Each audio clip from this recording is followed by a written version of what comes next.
Hello, America. London calling.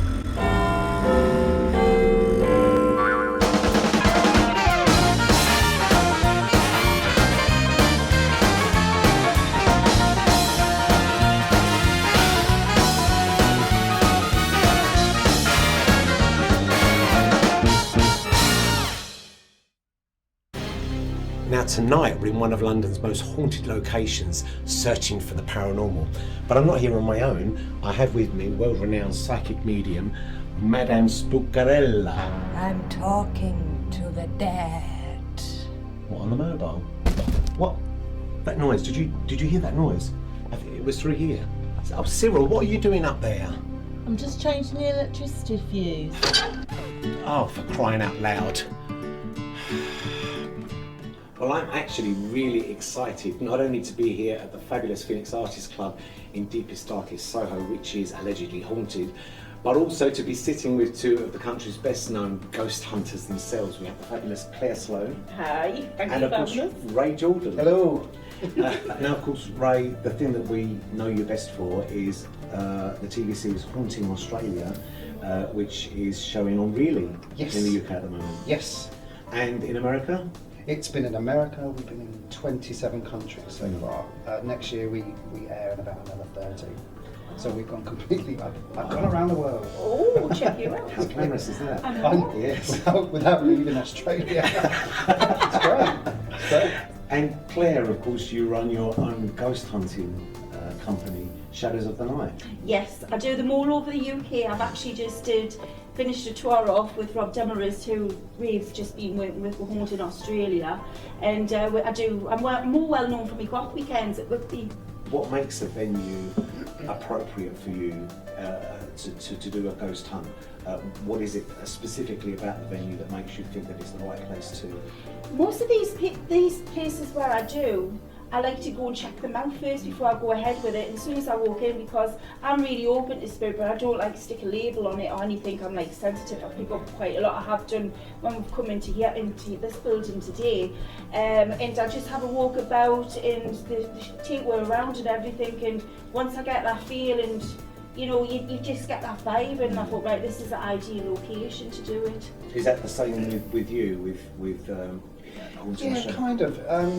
With Haunting Australia, I mean, Australia's never really been featured very much on like for ghost hunting Yeah. TV shows. It's always It's the like only one I've seen of Australia. yeah, it's always America or Yeah. over here with other programs or what have you. But with Australia, we wanted to bring 8 different locations that maybe the everyday Australian didn't know about Yeah. all their rich history. So we did an asylum, we did a pub, we did a prison.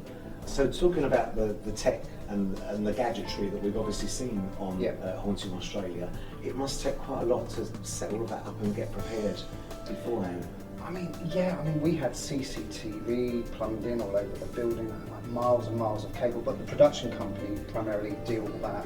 We just bring our own tech as you would, and we take the appropriate tech to the appropriate hotspot. So just say we went to a location where voices are heard, like disembodied voices, so a voice as you're hearing me now.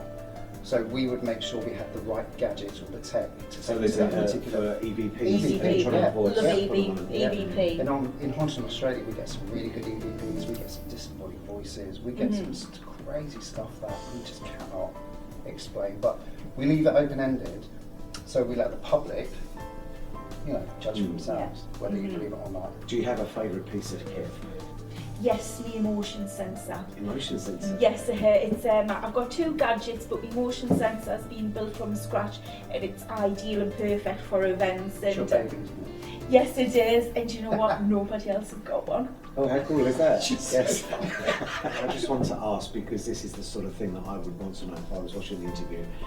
Can you tell us what your scariest moment has been? Of all the things that you've done with television on the Ghost Tour, is there something specific that you can say, oh, I remember that? Do you know what? I always said, I have never been frightened, I've never been scared, I've been spooked, and we get jumpy, or you make yourself jump if someone else jumps.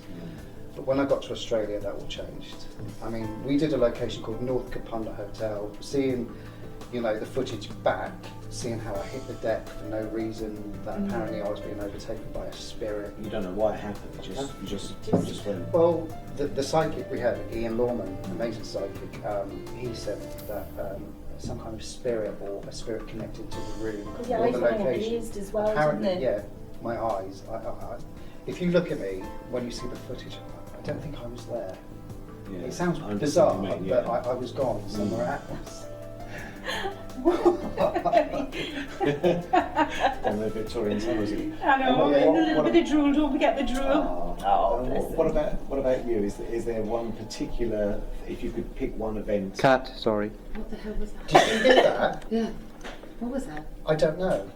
I could go on with what's happened to us. I've been grabbed and everything, you know. Yeah. It does happen though. Yes, It I've does been happen. grabbed at the Newcastle Keep. I had my head grabbed before. Really? But you see, it didn't really bother us because I thought, wow, I love it. So actual physical contact as well. Yes. I mean, as investigators, we put ourselves in that position, though, don't we?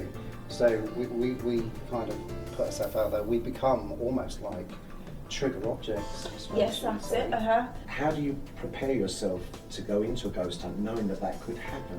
Do you have any kind of ritual or protection that you? I do. I always because some of the guests, some of them don't really want protection. Some of them do. You know, the spiritual ones. Yeah. I always do. Like link hands, and we do a protection. I put a protection around, do a protection prayer, because I also used to sit at the development workshops and everything. So. The only time I do protections with you, Mm-hmm. because I believe in your self-protection, your own beliefs, in your Yes. own, Yeah. own kind But of some white don't know light. how to do it, No, though, do no, they? they don't. No, and that's where you come into play by talking I everyone protect through. him. You do. That's it for this week. Back to you in the studios, Alan.